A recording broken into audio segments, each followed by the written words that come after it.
So before I went to college, I grew up in Ottawa, Ontario, and I was into new wave music and starting to get into punk rock music, with the Sex Pistols and the Clash being the heaviest stuff I could get at the time.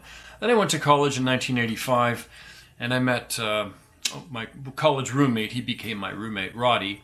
He introduced me to bands like Exploited, GBH, and Forgotten Rebels, and generally harder bands. I guess is the first two, like GBH and the Exploited, were like kind of hardcore punk, and I really liked that because I was looking for that type of stuff. So at Sheridan we put together this band. I forget what we were called.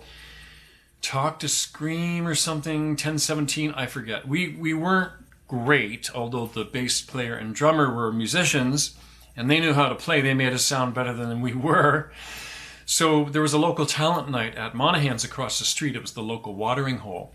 And we played our 4 songs. Like a bunch of bands played their 3 or 4 songs. We played our 4 whipped together punk songs. And then people started shouting, bullshit, bullshit, bullshit. We just heard this. It sounded like angry cowboys or local workmen chanting bullshit.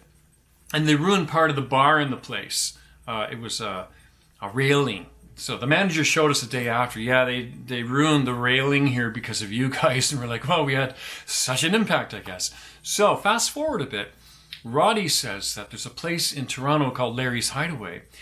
And GBH was going to perform live. I think Hype opened for them, if I could recall. Well, Larry's Hideaway was kind of like the Toronto CBGB. A lot of bands played there. It was disgusting. I mean, a couple of times I went there. One time in particular with GBH playing, the floors were disgusting. There was like beer and overflowing toilets in the bathroom. It was just disgusting. Like you didn't really want to go to the bathroom, but you had to. And I remember taking pictures with this thing. So it's my Mamiya Seikor 35mm screw-on lens, no automation whatsoever, no batteries, taking pictures of GBH. But I only had probably 12 to 15 shots left on that roll because I was in college and film was expensive. So I'm up by the front of the stage going, I'm going to get a few great shots with this.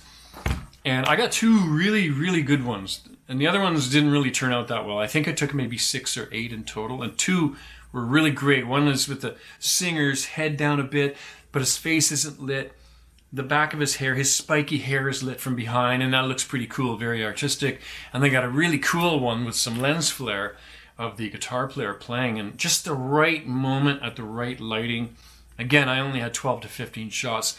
The mosh pit was right there, and as I was finishing up taking pictures, just a wall of people just kind of smushed me against the stage, and my jeans ripped open and my knees kind of got bloodied on the stage because it was such a powerful force with all these people on the mosh pit dancing and slamming and just like dragging me across the stage, and I'm there with my camera going, ah! And it's like, okay, it's about time to get out of here now, at least away from the front of the stage. And that's my experience with Larry's Hideaway and GBH in my college punk band.